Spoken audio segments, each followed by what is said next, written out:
लोकसभा चुनाव की तारीखों का ऐलान होने के बाद अब कांग्रेस और भाजपा ने अपनी तैयारियां तेज कर दी है। इसी क्रम में बिस्टॉन में खरगोन बड़वानी लोकसभा सीट के प्रत्याशी गजेंद्र सिंह पटेल के चुनाव कार्यालय का शुभारंभ किया गया। लोकसभा चुनाव को लेकर भाजपा ने सभी 29 सीटों पर अपने प्रत्याशी घोषित कर दिए हैं, जिसके बाद सभी प्रत्याशियों ने अपनी जीत के लिए मैदान संभाल लिया है।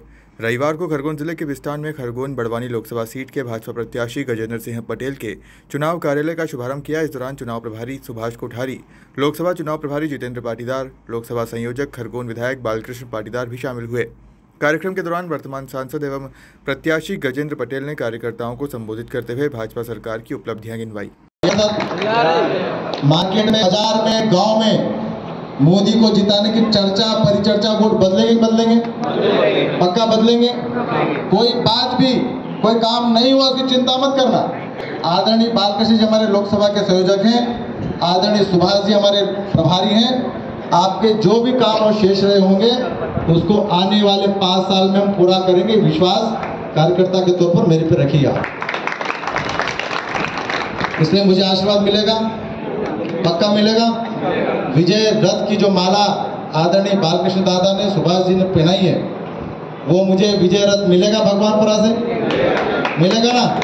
पक्का आपका आशीर्वाद मिलेगा, सहयोग मिलेगा, चुनाव जीतेंगे।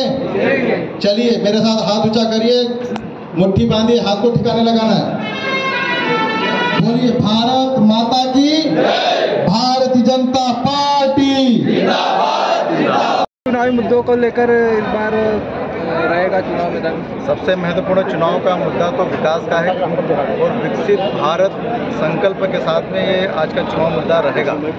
देश की आज़ादी के 75 साल हो गए हैं। 75 साल में से 65 साल इस देश में कांग्रेस की और उनके गठबंधन की सरकार ने राज किया है और आपने देखा है कि रोटी कपड़ा और मकान के लिए 65 साल तक तरसते रहे। परंतु देश में मोदी जी की सरकार आई और मोदी जी ने तय किया कि हम प्रत्येक नागरिक को रहने के लिए पक्का मकान, प्रधानमंत्री आवास के माध्यम से, खाने पीने के लिए अनाज मुक्त अनाज पिछले 5 सालों से, गरीब कल्याण योजना के माध्यम से और इस गांव के विकास के लिए, आत्मनिर्भर बनाने के लिए प्रधानमंत्री सड़क के माध्यम से, गांव के इंफ्रास्ट्रक्चर के हिसाब से नगद कहीं न कहीं विकास के काम चल रहे हैं। लोगों को गांव में शुद्ध पीने के लिए जल नहीं मिलता था, जल जीवन मिशन के माध्यम से नए अच्छे जल मिलने का माध्यम शुरू हो गया, जहाँ पर कई गांव में पानी का पीने का एक सुगमता से मार्ग शुरू हो गया। और निश्चित तौर पर ये पहली बार नया नवाचार देश के और ग्रामीण क्षेत्रों को देखने को मिला है। उनको विश्वास हो गया कि देश की आज़ादी के 75 साल बाद मोदी जी की सरकार में ही हमको गांव में सम्मान भी मिल रहा है और गांव का विकास भी हो रहा है। और आज हर गांव में, हर क्षेत्र में पक्के मकान और पीने के लिए शुद्ध जल मिल रहा है, तो मोदी सरकार के माध्यम से मिल रहा है। और इसी मुद्दे को लेकर हम चुनाव में जाने वाले हैं कि आने वाला 2047 जो विकसित भारत बनने वाला, तो हमारा भगवानपुरा और ऐसे कई आदिवासी क्षेत्र हैं जो गांव भी विकसित खड़े हो और उस विकसितता के आधार पर इस इलेक्शन का चुनावी मुद्दा रहेगा और इस आधार पर चुनाव लड़ रहे हैं। भाई साहब, कांग्रेस ने भी नया चेहरा खड़ा किया, इसको कैसे लेते हो आप?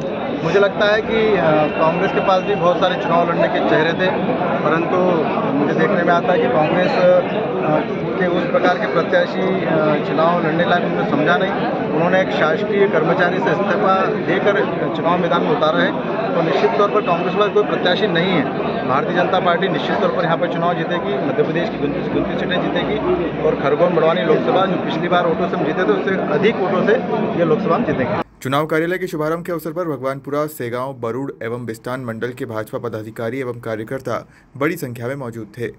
सेगांव से संजय जायसवाल की रिपोर्ट।